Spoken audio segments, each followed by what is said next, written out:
Are you persuasive? Are you interesting? If you're not interesting, you're not going to be persuasive. But let's say you are interesting as a preacher. Are you persuasive as a preacher? Rhetoric is called the art of persuasion because the preacher has to be persuasive. The propagation of suitable emotions is then lawful for the preacher.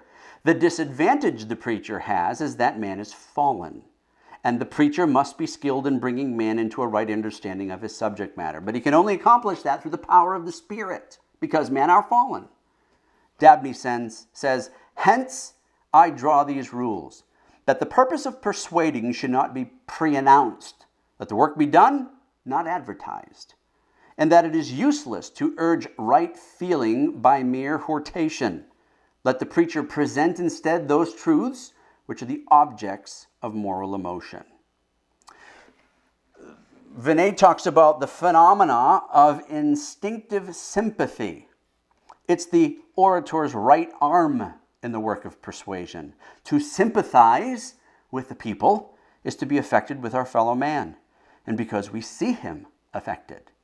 This emotion, though, must be genuine and not fabricated, as you would see with TV preachers, false preachers, when they exemplify or try to charge up the crowd.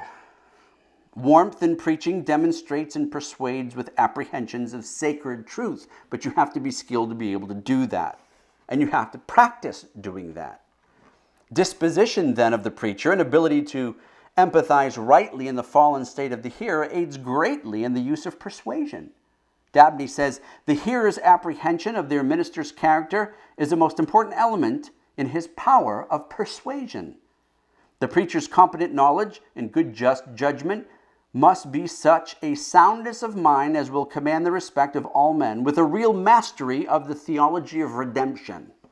A frivolous, weak, disinterested, illogical mind will detract from the weight of all that you could say for religious truth. You could say good things, but if the people don't believe you, it's going to fall on deaf ears.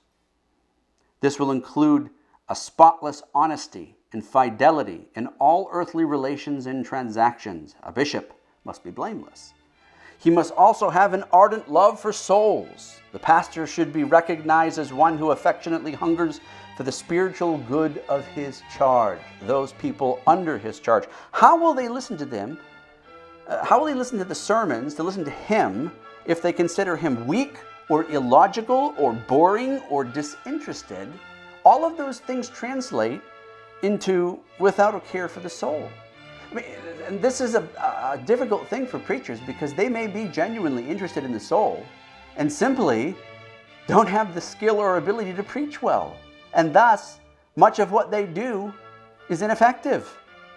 All this fuels the preacher's ability to be persuasive in the pulpit, and you have to ask yourself, are you persuasive? Can you be persuasive? Are you skilled in persuading them?